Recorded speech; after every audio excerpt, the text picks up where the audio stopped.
आचार्य जी नमोस्तु नमोस्तु नमोस्तु।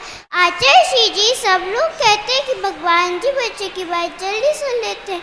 आचार्य जी आपको पता है कि सब लोग हम सभी छात्र रोज प्रार्थना करते थे कि आचार्य जी चंद्रगिरी जल्दी से आ जाए। आचार्य जी क्या भगवान जी हमारी प्रार्थना सुनेंगे?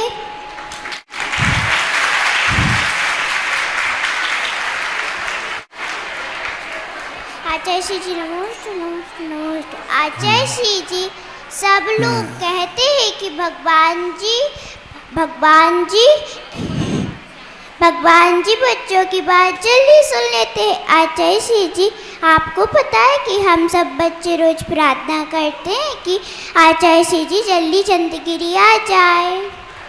आचार्य जी क्या भगवान जी हमारी प्रार्थना सुनेंगे?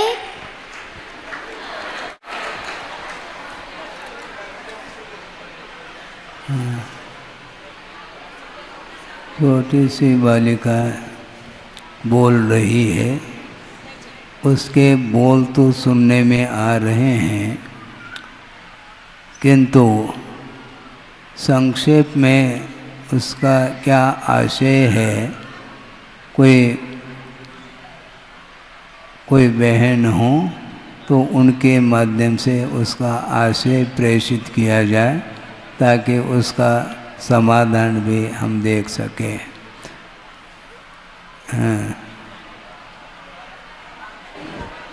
क्योंकि बहुत विस्तार के साथ बोलती हैं और काफ़ी स्पीड से बोल रही है। बोल तो हमें आवाज़ तो आ रही है, किंतु भावों को प्रेषित करने के लिए आचार्य महाराज उसका भाव है कि भगवान बच्चों की बहुत जल्दी सुनते हैं। अच्छा। और हम भगवान से रोज प्रार्थना करते हैं कि आचार्य श्री जी हमारे चंद्रगिरी आ जाए। अच्छा। तो क्या भगवान हमारी इस प्रार्थना को सुनेंगे? क्यों नहीं सुनते? बिल्कुल सुनते हैं और वो बुला भी सकते हैं। और बुलाने से ही यहाँ पर आप लोग आए हैं, ऐसा मैं मानता हूँ।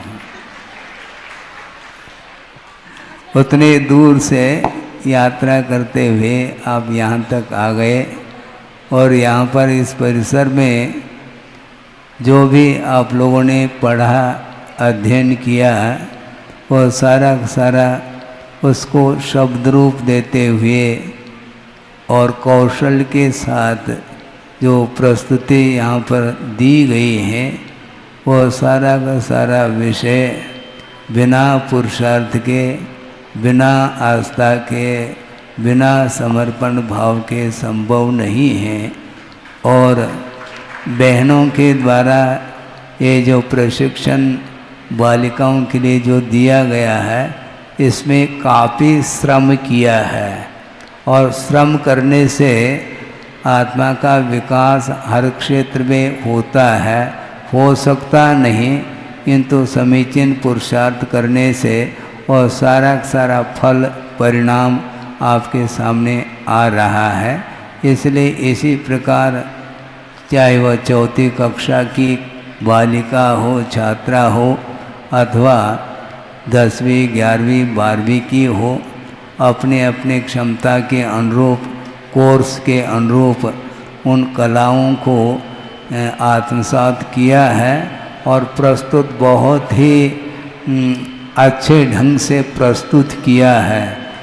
इसलिए ये उम्मीद नहीं, पूरा का पूरा विश्वास है, जिस लक्ष्य को लेकर के आप लोग अध्ययन कर रहे हैं और जो धार्मिक संस्कार निरंतर आप लोगों को मिल रहे हैं। मैं बहुत गौर से सुन रहा था कि यहाँ तक कि अशुभोपयोग, शुभोपयोग और शुद्धोपयोग की भी चर्चा आप लोगों ने की है। हमें बहुत प्रसन्न इसलिए है क्योंकि हमारा वह है क्या है, हाँ, फेवरेट विषय बोल रहे हैं। बिल्कुल ठीक है। हम सारे विषय को गौण कर सकते हैं, इसलिए गौण कर सकते हैं कि क्यों क्षोभम के ऊपर निर्धारित है और सर्वांगीण रूप से कर्म सिद्धांत जीव सिद्धांत का अध्ययन हो अथवा न हो, किंतु प्रयोजन भूत तत्व का ज्ञान आप लोगों को मिल रहा है और उसके माध्यम से आपके उपयोग में विशुद्धि आ रही है और उसके माध्यम से ही जीव का अथवा आत्मा का उत्थान होता है। इसी प्रकार निरंतर आप लोग पुरुषार्थ करते रहें और आगे बढ़ने का पुरुषार्थ करो। जिस प्रकार आप लोग चंद्रगिरी से पुरुषार्थ करके यहाँ पर आए हैं, इसी प्रकार कहीं भी रहें, किंतु शिक्षिका अर्थात बहनों के माध्यम से जो मिल रहा है उन संस्कारों को मजबूती के साथ अपने पास रखना चाहिए, तभी जा कर के आगे का भी विकास संभव है। इसका समाधान इस रूप में हमने दिया है। आगे नमोस्तु आचार्य जी। आचार्य जी, मेरा प्रश्न यह है कि हम गुरुजी के सपनों को कैसे पूरे कर सकते हैं? नमोस्तु आचार्य जी। बहुत अच्छा। गुरु जी के जो स्वप्न हैं, उनकी जो भावना है, उसको साकार करने के लिए जो उन्होंने रास्ता प्रशस्त किया है, उनके जो संकेत हैं, उन संकेतों को निरंतर आत्मसात करना चाहिए, अर्थात अपने जीवन का अंग बना लेना चाहिए। इसका अर्थ भी यही है कि उन सारे गुरुदेव के भावों को हम अपने जीवन में उतारने का पुरुषार्थ करते हैं। बहुत जल्दी उनकी भावना को हम पूर्ण कर सकते हैं। आगे नमोस्तु आचार्य जी। नमोस्तु आचार्य जी, मेरी जिज्ञासा यह है कि हम अच्छे और बुरे में फर्क कैसे समझे? नमोस्तु आचार्य जी। बहुत अच्छा। अच्छा और बुरा एक है क्या पृथक पृथक है? यह प्रतिप्रश्न है। यदि दो है तो दोनों का स्वरूप भी भिन्न भिन्न ही होता है। जैसे समझने के लिए जहर और अमृत, इन दोनों में अंतर है क्या? नहीं। जो अंतर है वही अच्छाई में और बुराई में भी अंतर है, क्योंकि जहर हमेशा उसके सेवन करने से मृत्यु होती है, उसमें मारक तत्व है। इसलिए स्वप्न में भी भूल करके भी जहर का अनुपान कोई भी नहीं करना चाहता है, किंतु अमृत का पान करने के लिए हर व्यक्ति लालायित रहता है। इसलिए अच्छाई और बुराई, इन दोनों में इतना जमीन आसमान का अंतर है। वह यह है कि बुराई के माध्यम से आत्मा का पतन होता है और अच्छाई के माध्यम से आत्मा का उत्थान होता है। क्योंकि पतन जो होता है वह अवगुण के माध्यम से होता है और गुणों के माध्यम से उसकी उन्नति होती है। इसलिए इन दोनों में बहुत अंतर है। समझ में यदि नहीं आ रहा है तो इसका भाव आपको जहाँ आप रहते हैं ना, जिनके संरक्षण में, उनके माध्यम से विस्तार के साथ आपको जानकारी मिल सकती है। आगे नमोस्तु आचार्य जी। नमोस्तु आचार्य जी। नमोस्तु आचार्य जी। आचार्य जी, मेरी जिज्ञासा यह है कि हम अपने क्रोध और चिढ़ जैसी भावनाओं को नियंत्रण में कैसे रख सकते हैं? नमोस्तु आचार्य जी। क्रोध और हाँ, झुंझलाहट जिसको बोलते हैं, चिड़चिड़ापन, क्रोध, इनको नियंत्रण कैसे करें? क्योंकि क्रोधादिक जो भाव आते हैं वह किसी न किसी वस्तु की पूर्ति नहीं होने के कारण उसमें चिड़चिड़ापन आ जाता है। अपेक्षा की पूर्ति होती है तो बहुत जल्दी चिड़चिड़ापन समाप्त हो जाता है। और पूर्ति नहीं होती है अपेक्षा की, तो निश्चित रूप से वह टेंशन में आ जाता है, तनावपूर्ण स्थिति में आता है। क्योंकि प्रत्येक व्यक्ति के भीतर अपेक्षा किसी न किसी वस्तु को लेकर के बनी रहती है, इसलिए उसको प्राप्त, जब तक वह प्राप्त नहीं होता, जब तक इच्छा की पूर्ति नहीं होती, तब तक वह असंतुष्ट रहता है।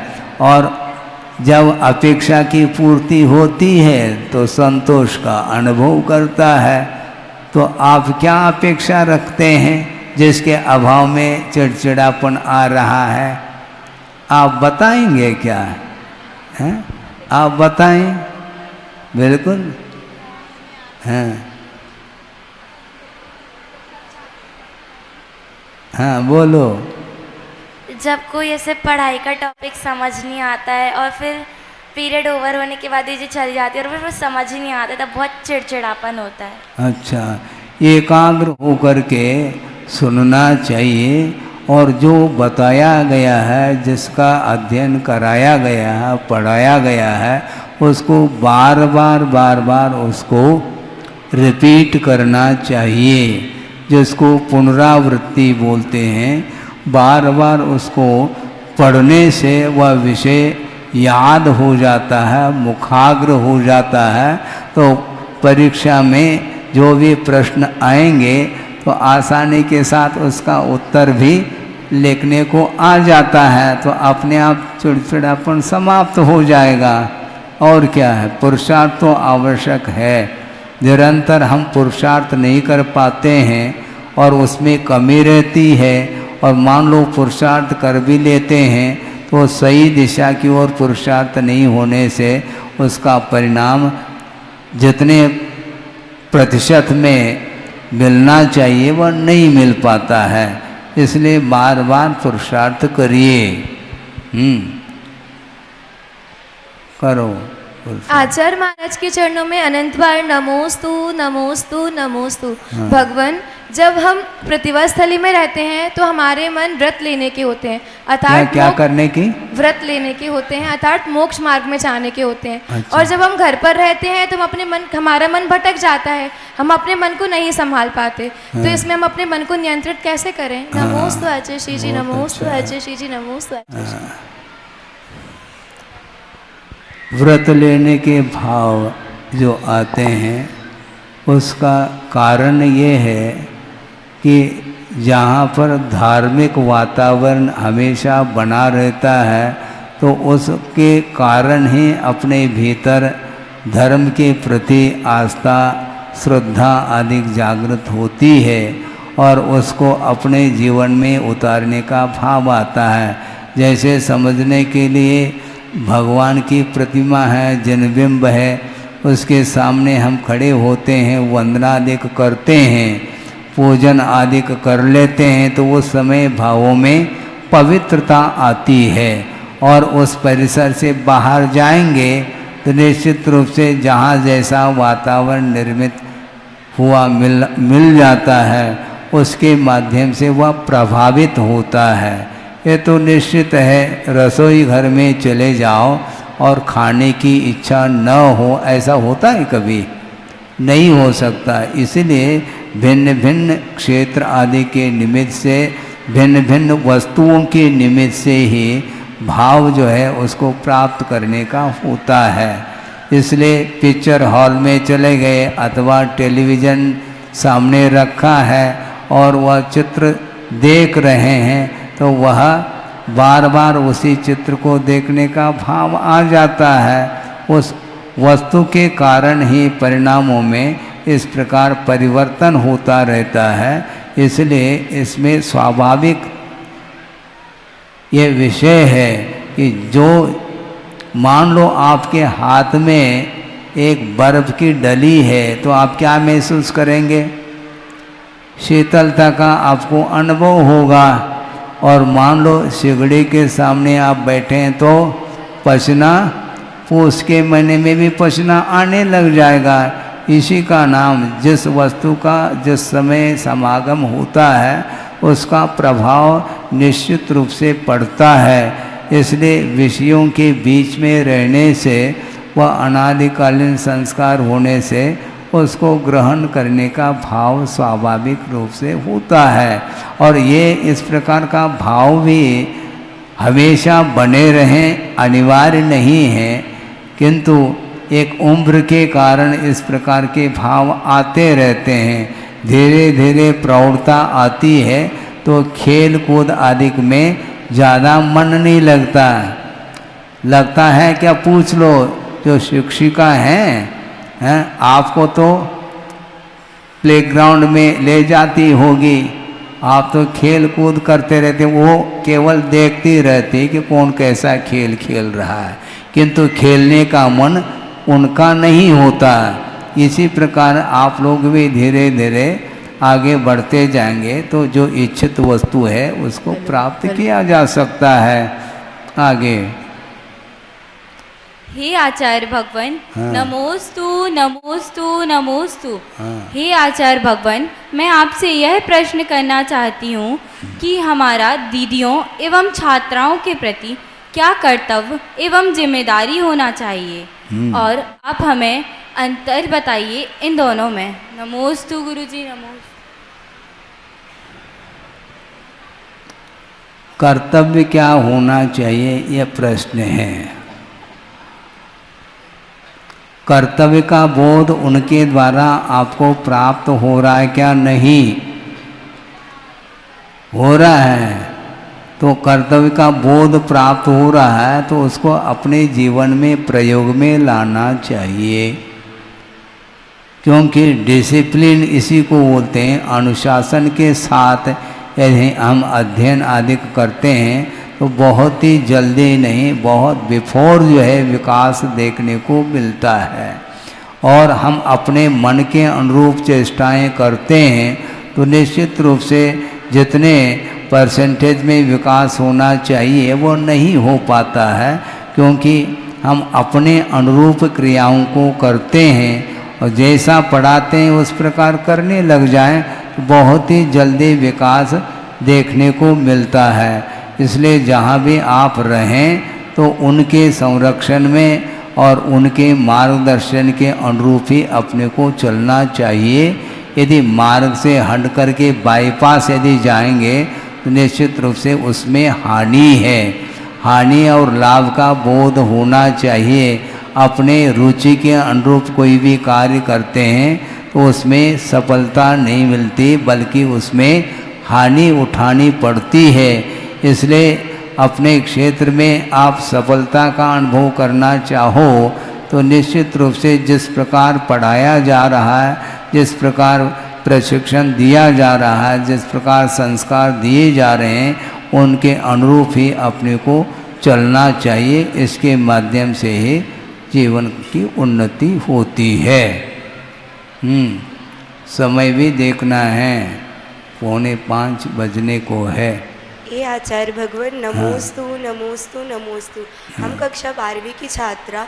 हमारा प्रश्न आपसे यह है कि जिस प्रकार गुरुजी कहते थे कि अपने मन को ठंडे बस्ते में रखना चाहिए, हम जब दीदियों को कार्य करते हुए देखते हैं तो हमारा मन उनके साथ कार्य करने का होता है, लेकिन जब हम अपने दोस्तों के साथ रहते हैं तो हम उनको इग्नोर कर देते हैं। हमारा मन उनको इग्नोर ना कर कर उनके साथ काम करने का रहे। आप हमें समाधान प्रदान करें। समाधान अपने आप ही है, उनके साथ रहते, क्योंकि जिनके साथ रहते हैं उनके उपस्थिति में हमारा मन बिना प्रयास किए ही वह नियंत्रित रहता है, क्योंकि एक भय बना रहता है। भय के कारण बहुत जल्दी मन नियंत्रण में आता है, अथवा प्रलोभन देने से भी बहुत जल्दी मन नियंत्रण में आ सकता है। किंतु उनसे हम दूर हो जाते हैं तो अपने जिनके साथ दोस्ती है, मित्रता है, तो उसके अनुरूप ही चेष्टाएं इसलिए होती हैं क्योंकि सब अपने विचारधारा वाले मिल जाते हैं तो उसमें आनंद आता है। और अपनी विचारधारा वाले यदि नहीं मिलते हैं तो उनके साथ रहने का मन नहीं करता है।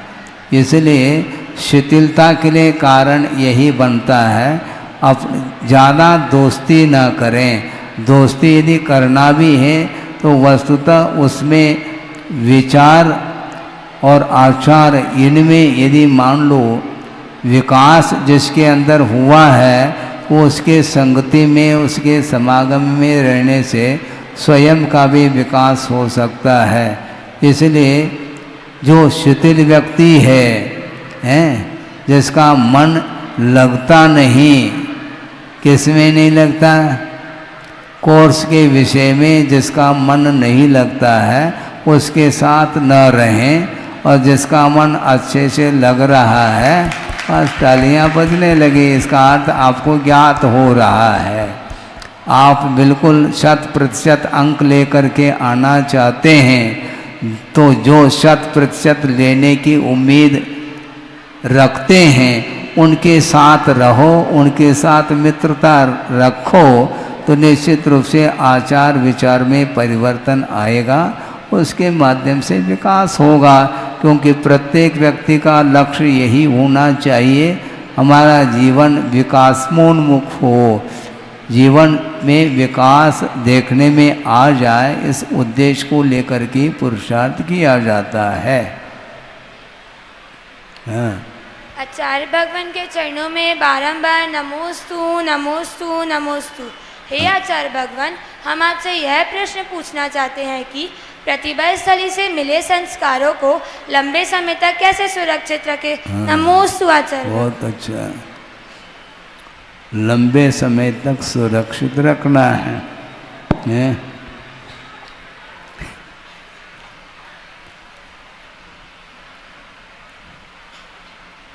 जल्दी से वो संस्कार डिस्चार्ज क्यों होते हैं, जल्दी जल्दी चार्जिंग करने की आवश्यकता क्यों पड़ती है। ऐसे स्पष्ट है हमारा ध्यान उस तरफ नहीं रहता है, हम बैठे तो रहते हैं उसी परिसर में, किंतु वो जो पढ़ा रहे हैं, जो सिखा रहे हैं, उस ओर पूर्णतः हमारा ध्यान नहीं रहता है। एकाग्रता अर्थात स्थिरता के अभाव में निश्चित रूप से हमारे संस्कार बहुत जल्दी डिलीट हो जाते हैं। हमने कई बार ये अनुभव किया है, किसी भी विषय पर कोई विषय हम प्रस्तुत करते हैं तो वह विषय समझ में तो आता है, किंतु वह प्रयोग नहीं करने के कारण बहुत जल्दी वह विस्मृत हो जाता है, बहुत जल्दी विस्मृत होता है। कितने जल्दी, पानी में आप रेखा खींच दो तो रेखा देखने में नहीं आती, एक तरफ से खींचते चले जाओ और वह साथ साथ वह रेखा मिटती जाती है। उसी प्रकार हम सुन तो रहे हैं किंतु लगनशीलता के साथ नहीं सुनते हैं और उसको अपने जीवन में उतारने के लिए निरंतर हम प्रयोग नहीं करते हैं। हाँ, प्रयोगशाला है कि नहीं आपके यहाँ? थियोरेटिकल अलग है और प्रैक्टिकल, ये शब्दों के प्रयोग करते होंगे आप लोग। हाँ बिल्कुल, प्रयोग के बिना जीवन का विकास नहीं होता है, बल्कि गुरुदेव ने ये कहा है जो पढ़ने में आता है विषय उसको प्रयोग करने के लिए ज़्यादा समय देना चाहिए। होमवर्क, स्कूल में तो हम वर्क करते हैं, पढ़ते हैं, सुनते हैं और याद भी करते हैं, किंतु घर में जा कर के और वर्क दिया जाता है, उसको हम तैयारी करते हैं, क्योंकि कभी भी प्रश्न पूछा जा सकता है और उसका उत्तर भी हमें देना है, इसलिए ध्यान में रखता है और निरंतर वह पुरुषार्थ करता है। जो ज़्यादा देर तक वह पुरुषार्थ करता है प्रयोग आदि के अपेक्षा से, वह जल्दी उसको स्मरण में बात रह जाती है। जल्दी से जल्दी भूलने का अर्थ है उसका मन लग नहीं रहा है, वह बैठा जरूर है कक्षा में किंतु उसका मन बाहर ही जा रहा है, वह बार बार घड़ी की ओर उसकी दृष्टि जाती है कि कब क्लास छूटे और हैं, कहाँ जाना, जहाँ से आए वहाँ जाना है। तो ये बात उसके अंदर हमेशा बनी रहती है। प्राय करके बच्चों का यही मन करता है कि आते तो हैं शिक्षा लेने के लिए, किंतु मनोरंजन आदि की ओर उसकी दृष्टि बनी रहती है। ये उम्र के कारण ऐसा होता है, धीरे धीरे ज्ञान का विकास होता है तो मनोरंजन की मात्रा, उसका अनुपात कम हो जाता है। फिर बाद में ये कहने की आवश्यकता पड़ती है कि थोड़ा बहुत दिन भर पढ़ते रहते हो, थोड़ा बहुत सोया करो, ऐसा भी कहना पड़ता है उसको, क्योंकि लगनशीलता ज़्यादा पढ़ने की ओर दृष्टि उसकी हो रही है। मैं बिल्कुल मेरिट में आ जाऊं, इस प्रकार वह मेहनत करता रहता है, इसलिए उसको मनोरंजन अच्छा नहीं लगता, क्योंकि ज़्यादा से ज़्यादा हमें अंक लेना है। और जो मनोरंजन में ज़्यादा मन जिसका लगता है खेल कूद में, वह उसमें अंक सबसे ज़्यादा लेकर के आता है। क्योंकि जिसमें, जिस पेपर में, जिस विषय में रुचि ज़्यादा रहती है, उस विषय में ही पूरे रूप से उसकी निपुणता आ जाती है। इसलिए ये सारा विषय स्वयं की इच्छा के ऊपर ही निर्धारित है। बहुत जल्दी डिलीट जो हो जाता है वो अस्थिरता के कारण होता है। इसलिए मन को स्थिरता के साथ वह उस विषय को पढ़ना आदि करना चाहिए। बस ठीक है। अब प्रश्न हो गए आपके, अब उत्तर पेपर है, उत्तर भी लिख लिया आपने, प्रश्न भी पूछ लिया और संक्षेप में उत्तर भी मिल गया। और विशेष रूप से उत्तर चाहो तो हमने पहले ही कह दिया, जहाँ पर आप रहते हैं उनसे उत्तर बिल्कुल डिटेल विस्तार के साथ आपको मिल जाएगा। हाँ, पूरा का पूरा पेपर एक ही प्रश्न में भर जाएगा।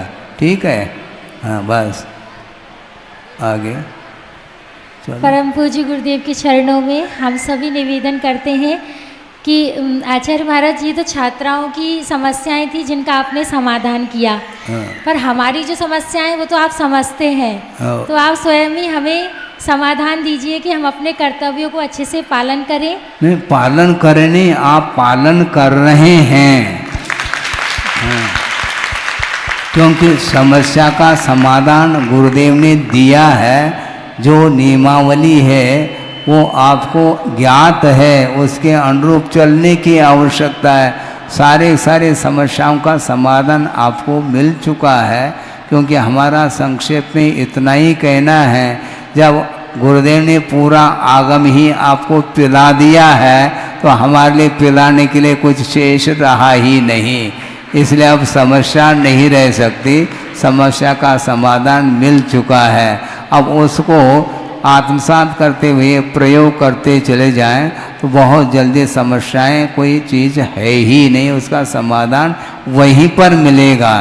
हैं, बार बार उनके जो बिंदु हैं, उन बिंदुओं में सिंधु समाहित है, सागर समाहित है। इसलिए उसका बहुत गहरा अर्थ है उन बिंदुओं में। इसलिए अपनी बुद्धि से समझते हुए प्रयोग में लाने का पुरुषार्थ करें तो समस्याओं का समाधान वहीं पर मिल सकता है, मिलता है।